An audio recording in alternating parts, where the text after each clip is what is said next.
Hello guys. Sorry, no guys no भैंस। Hello everyone. So इस video में हम बात करने वाले हैं कि जो भी 4 महीने बाद जो एमटीएस आ रहा है उसमें कुछ लोगों की नींद अभी खुली है और आप लोगों की ही डिमांड पे मैं ये वीडियो बना रहा हूँ, क्योंकि आप में से ही डिमांड कर रहे थे कि 4 महीने की स्ट्रेटजी बता दो, हमें कुछ नहीं किया कुछ नहीं किया। तो इसके अकॉर्डिंग मैं ये वीडियो बना रहा हूँ। उसके पहले मैं एक डिस्क्लेमर देना चाहता हूँ कि चाहे आप 6 महीने से मतलब पहले से प्रिपरेशन कर रहे हैं, साल भर पहले से प्रिपरेशन कर रहे हैं, तो इस वीडियो को देख के आप अपनी वो प्रिपरेशन को मत भूल जाना। ये ठीक है, इसमें भी मैं इम्पोर्टेंट बताने वाला हूँ कि क्या चीज़ें करने चाहिए हल, लेकिन वो जो आप साल भर से कर रहे हो उसकी बात अलग है और इसकी बात अलग है।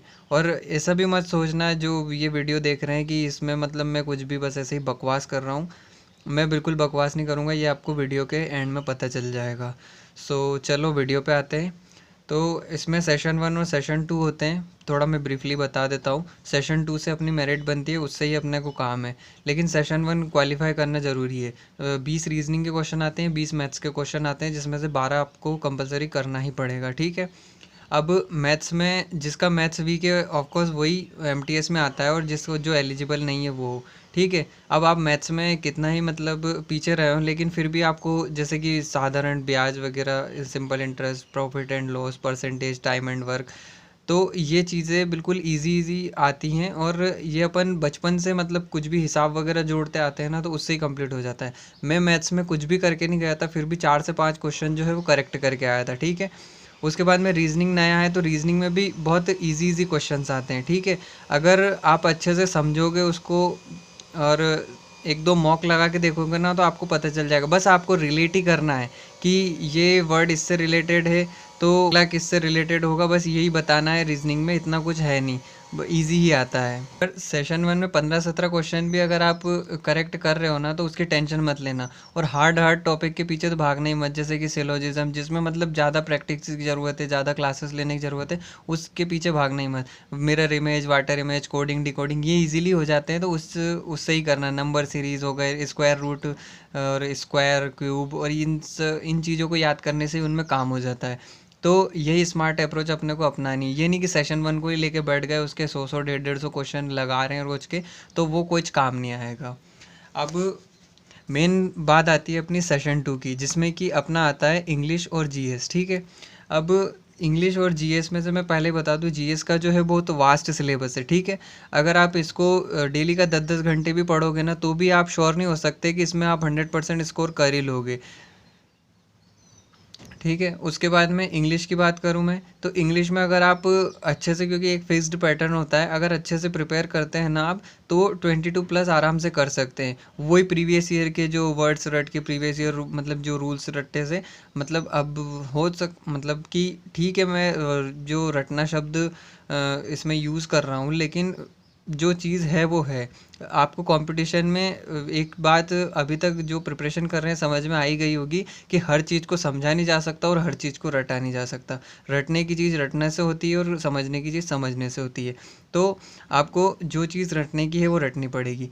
तो इंग्लिश की बात करूँ मैं, तो इंग्लिश में ऐसा है कि जैसे आपका बिल्कुल भी बेसिक, जैसे कि नाउन किसे कहते हैं, प्रोनाउन किसे कहते हैं, वो अगर क्लियर नहीं है, सबसे पहले तो रीडिंग अगर आपने अभी तक नहीं स्टार्ट की हो, या तो रीडिंग आज से ही स्टार्ट कर देना है। कोई भी इंग्लिश पैराग्राफ आपको पढ़ना है, समझ में आए ना आए, लेकिन पढ़ना है। धीरे धीरे समझ में भी आने लगा है, लेकिन स्टार्ट करो पढ़ना, ठीक है। उसके बाद मैं ग्रामर्स के रूल्स की बात करूँ। अब आप अगर जो मतलब एक सिलेबस होता है, अगर शॉर्ट में भी करना चाहोगे ना, तो भी बहुत टाइम लग जाएगा। तो आपको मैक्सिमम जो अपना फोकस है ना, वो रूल्स से ही करना है, और रूल्स से ही अपने ग्रामर कवर करनी है। अब ऐसा नहीं होगा कि आप बहुत कुछ छोड़ दोगे। जो मेन क्रक्स होता है ना, जो एग्ज़ाम में आता है, वो बता रहा हूँ। अब ऐसा नहीं है कि मतलब जिन्होंने साल भर से मेहनत की है पूरा पढ़ के वो सब वेस्ट हो गया, ऐसा नहीं है। लेकिन कहीं ना कहीं मतलब जो इम्पोर्टेंट चीज़ें आती है वो पढ़ के कहीं ना कहीं आप चांस ले सकते हो। तो वही क्रक्स मैं बता रहा हूँ। जो रूल्स से इंपॉर्टेंट रूल्स से, इंग्लिश के जो इंपॉर्टेंट रूल्स है उनसे क्वेश्चन आते हैं तो आते हैं, चाहे आप कितने ही डिटेल में पढ़ के जाओ, लेकिन वो रूल्स ही काम आएंगे। लेकिन एक सेफर साइड के लिए पूरा इसलिए पढ़ना होता है कि कहीं ना मैं मतलब कहीं से भी पीछे ना रहूँ। तो रूल्स आपको कैसे कवर करने हैं। अब ऐसा नहीं है कि बस यूट्यूब पे डाला रूल्स और पढ़ने लग गए, आपको टॉपिक वाइज रूल्स करना है। अब फॉर एग्जांपल जैसे कि अमन वशिष्ठ सर ने करवा रखे हैं, ठीक है, और भी टीचर्स ने करवा रखे हैं, लेकिन मैंने जिनका देखा है, रूल्स मैंने नहीं किए, मैंने तो वो रिवीजन क्लासेस की थी, लेकिन उन्होंने करवा रखा है, ठीक है। तो आपको जैसे उन्होंने टॉपिक वाइज करवा रखा है, मैं चेक करके आया हूँ। तो टॉपिक वाइज फॉर एग्जांपल उन्होंने प्रोनाउन के रूल्स जितने भी हैं एक वीडियो में करवा रखे हैं, तो वो रूल्स को अच्छे से आपको नोट करना है, उनके साथ वो एग्जाम्पल दें, उन एग्जाम्पल को भी, और इतने अच्छे मतलब अटेंटिवली आपको क्लास अटेंड करनी है कि जब आप वापस से उस चीज़ का रिवीजन करो ना, तो वो सर की जो बातें हैं ना आपके जो दिमाग में ना घूमनी चाहिए कि हाँ हाँ ऐसा क्या बोला था उन्होंने।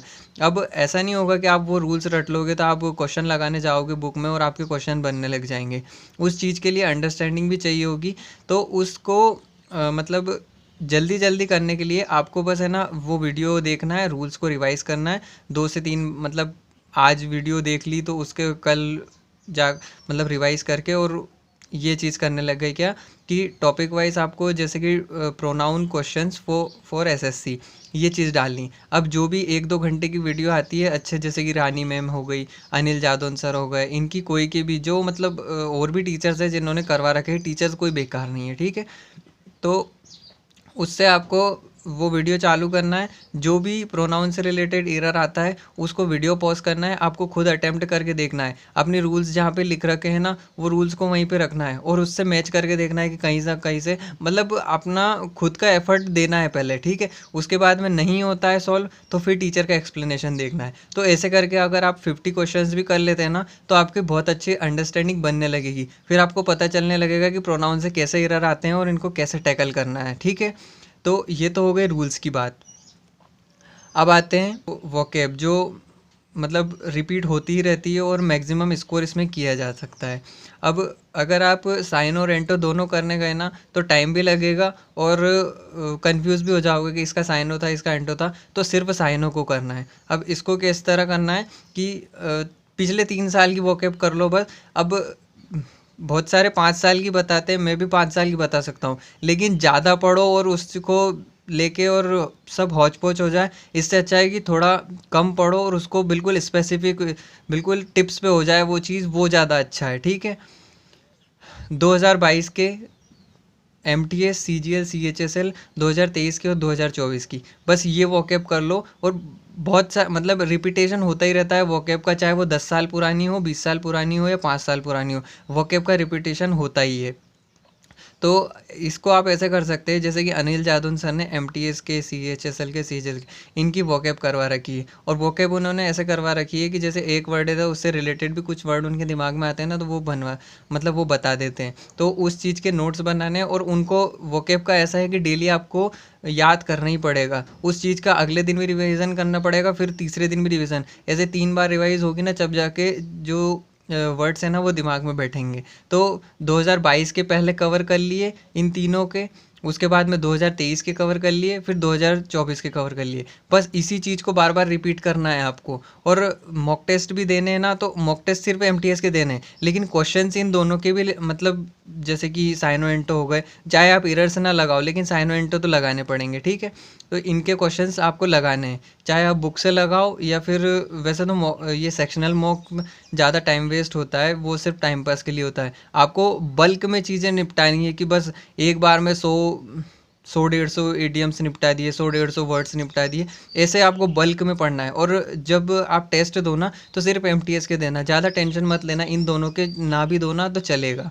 उसके बाद में जो रूल्स के जो जब आप सारे जब रूल्स हो जाए उसके बाद मिक्स्ड प्रैक्टिस पे आओ ना, तो मिक्स्ड प्रैक्टिस भी आप सिर्फ MTS के लगा सकते हो। उसके लिए भी आप ये कर सकते हैं कि जिन्होंने 2022 के जो टॉपिक वाइज मतलब मिक्स्ड एरर जो करवा रखे हैं सारे, उस चीज़ को फॉलो कर सकते हैं। इससे आपको मतलब टाइम भी बचेगा और आपको मतलब रिवाइज भी होते जाएगा, क्योंकि जो टीचर बताते हैं ना तो उससे रिलेटेड भी कुछ चीज़ बताते ही हैं।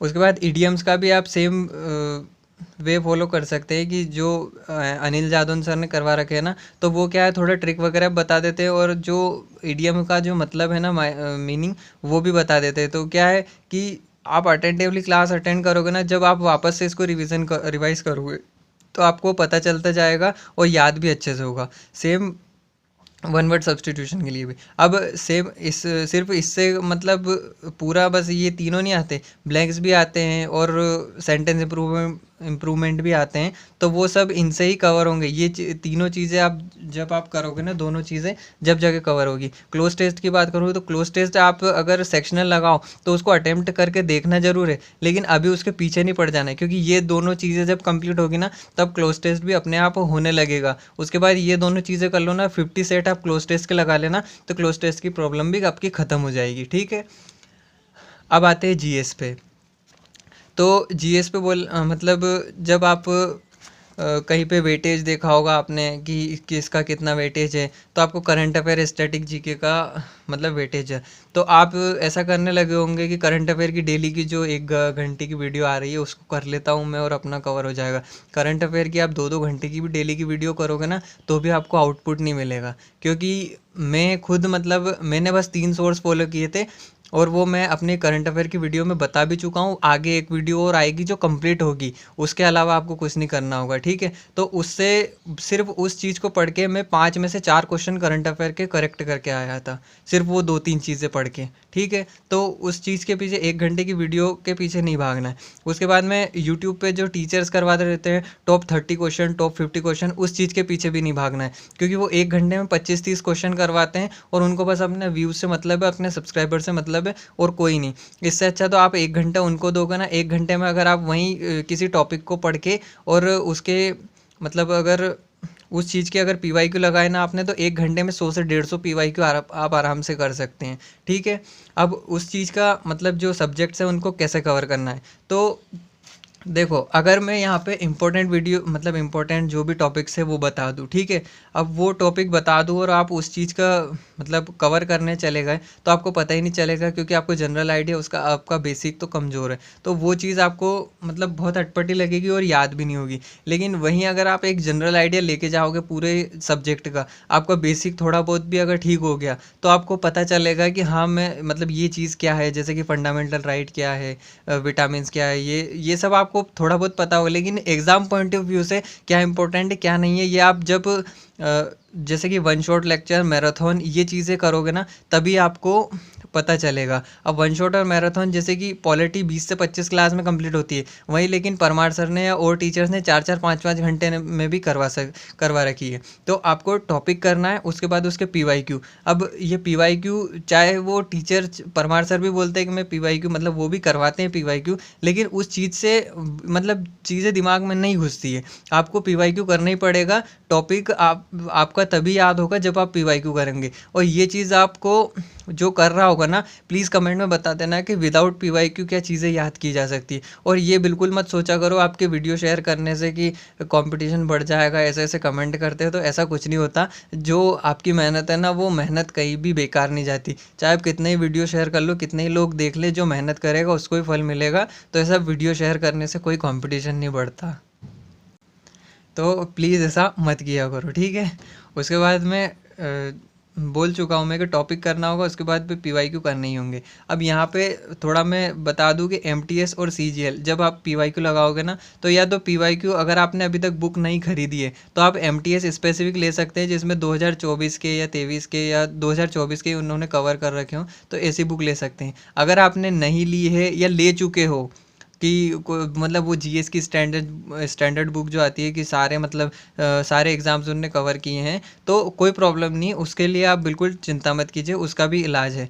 तो जैसे आपने टॉपिक किया, ठीक है, अब टॉपिक किया तो एमटीएस में फैक्चुअल और वन लाइनर क्वेश्चन आते हैं, ठीक है, और सीजीएल में वही एनालिटिकल भी आते हैं, फैक्चुअल भी आते हैं, मतलब इजी हार्ड सब तरह के आते हैं। लेकिन एमटीएस में फैक्चुअल चीज़ें और वन लाइनर क्वेश्चन ज़्यादा आते हैं। तो आप ऐसा कर सकते हैं कि जैसे आप पीवाईक्यू लगा रहे हैं, ठीक है, अब पीवाईक्यू से आप 1-2 बार गो थ्रू होंगे या एक बार ही आप गो थ्रू होंगे ना, तो आपको है ना एक बार तो गो थ्रू होना पड़ेगा, तो आपको खुद को पता चल जाएगा कि क्या चीज़ मेरे लिए इंपॉर्टेंट है और क्या चीज़ मेरे लिए मतलब जो मतलब जैसे कि hard question, analytical question CGL में फॉर एग्जांपल, जैसे पॉलिटी में अब एमटीएस में भी पार्लियामेंट से क्वेश्चन आते हैं, लेकिन सीजीएल में देखना कि बहुत डिटेल में मतलब क्वेश्चन पूछे गए हैं पार्लियामेंट से। वहीं अगर एमटीएस में देखें तो ज़्यादा से ज़्यादा मनी बिल पूछ लेता है, काउंसिल ऑफ मिनिस्टर या राज्यसभा लोकसभा इनके आर्टिकल पूछ लिए, तो बार बार से ही पूछता है। और जो ज़्यादा इंपॉर्टेंट चीज़ें हैं ना, वो आपको खुद जब आप पीवाईक्यू लगाओगे ना तो आपको पता चल जाएगा।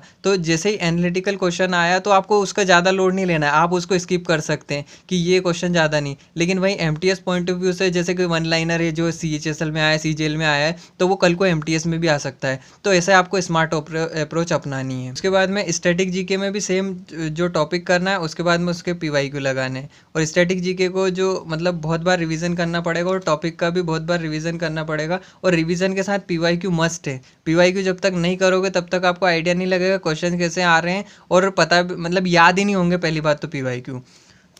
उसके बाद में मॉक्स की बात करूँ तो मॉक्स आप अगर 23 के और 24 के भी लगा लोगे ना तो इनफ है। 22 के ना नहीं भी लगाओगे तो कोई प्रॉब्लम नहीं। अब इस मतलब इस चक्कर में मत रहना कि लोगों ने 22 के भी लगाए हैं तो मैं तो पीछे रह जाऊंगा। थोड़ा अपने आप पे ट्रस्ट करो, थोड़ा करो लेकिन अच्छे से करो। अब टीचर्स को आपने सुना होगा कि मॉक्स लगाने से ज़्यादा फ़ायदा मिलेगा नहीं, क्योंकि जीए से आता है नहीं आता है। आपको मॉक्स लगाने से इतना फ़ायदा मिलेगा कि जहाँ पे आप कमज़ोर रहोगे ना, वो चीज़ें आपको मॉक्स से पता लगेगी और आप उस चीज़ को दूर कर सकते हो। अपनी कमज़ोरी दूर करने का बहुत अच्छा तरीका है मॉक्स। तो इसके लिए आपको मतलब अच्छे से एनालाइज भी करना है मॉक्स को, और एनालाइज कैसे करना है चैनल पे वीडियोस पड़ी हुई है, ठीक है। उसके बाद एक कॉपी मेंटेन करनी है, अपना स्कोर लिखना है, क्या चीज़ आई क्या चीज़ नहीं आई, उस टॉपिक को लिखना है और उसका रिवीजन करना है।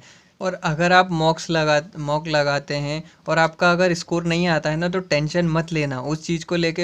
ये मत बैठ जाना कि मेरे तो नंबर ही नहीं आ रहे। नंबर एकदम से नहीं बढ़ेंगे, जब कवर होने लगेंगी ना बहुत से बहुत, अगर एक महीने में भी अगर आपने ये चीज़ कर ली ना, थोड़ा पुश कर दिया ना एक महीने भी, तो मतलब आप मॉक लगाने लग जाओगे। उसके बाद में एट द एंड मतलब अपने पास में है 3 महीने उसके बाद में भी, तो वो 3 महीने भी मतलब अगर मेहनत करोगे तो कुछ तो मिलेगा ना उसका। तो अभी शुरू में एक दिन पढ़ाई करके 2 दिन पढ़ाई करके ये मत सोचना कि मेरे अभी से ही नंबर आने लग जाएंगे। जो 100 लाना बहुत आसान होता है मॉक में, वहीं 100 से 120 लाने में पसीने छूट जाते हैं। और ये बात है ना, जो जिन्होंने मतलब कमेंट में बता देना, जिन्होंने भी मतलब प्रिपेयर किया और मॉक दिए है ना, तो उनको वो ये बात पता होगी। तो आप प्लीज़ कमेंट में बता देना कि मैं सही बोल रहा हूँ या नहीं, और ये जो स्ट्रेटजी मैंने बताई है ये आपके अकॉर्डिंग कैसी है ये भी प्लीज़ बताना।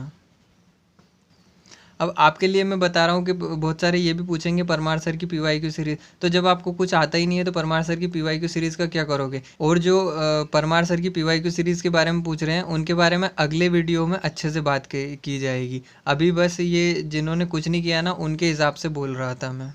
इस चीज़ के लिए अगर कोई बोले कि 4 महीने का मेरा कोर्स ले लो, मेरा पेड ग्रुप ज्वाइन कर लो और आपकी एमटीएस निकलवा दूंगा, तो उससे तो ये चीज़ बेटर है कि चाहे थोड़ा पढ़ो लेकिन उसको पक्का पढ़ो। और वो चाहे कितना भी कुछ भी बोले, उनको बस अपना कोर्स बेचने से मतलब है। तो अगर आप भी उस चीज़ में अगर ऐड होना चाहते हैं तो फिर वो आपकी मर्ज़ी। बाकी मेरे अकॉर्डिंग तो यही चीज़ है कि थोड़ा पढ़ो लेकिन अच्छा पढ़ो। और ये चीज़ मतलब ये ऐसा भी नहीं है कि जब आप मतलब कि मैं बिना उससे बोल रहा हूँ, आपको खुद को भरोसा हो जाएगा जब आप टॉपिक करोगे पीवाईक्यू बिना गो थ्रू के आपको आइडिया ही नहीं लगेगा कि क्वेश्चंस कैसे आते हैं, कैसे बनते हैं क्वेश्चंस, और कैसे बन सकता है क्वेश्चन। ये चीज़ आपको पीवाईक्यू करोगे ना तभी पता चलेगा। और देखो मैं फॉल्स इन्फॉर्मेशन नहीं देता, क्योंकि अगर मेरे को व्यूज़ से ही मतलब होता तो हर महीने हर हफ्ते स्ट्रैटेजी वीडियो लाता मैं। स्ट्रैटेजी वीडियो पे अच्छे वीडियो मतलब अच्छे व्यूज़ आते हैं, लेकिन वही है कि मैं अपनी इमेज ख़राब नहीं करना चाहता। तो इसलिए मैं जो पॉसिबल होते हैं जो चीज़ वही बताता हूँ। और मतलब कुछ तो भी टॉपिक पे वीडियो नहीं बनाता, जो इम्पोर्टेंट है और जो ज़रूरी है वही मैं बताता हूँ। अब बाकी इस वीडियो में इतना ही, और वीडियो कैसी लगी हो बताना, और जो भी आपकी क्वेरी हो कमेंट करना, और लाइक करना, और ऐसे यूज़फुल वीडियो के लिए सब्सक्राइब करना। Thank you.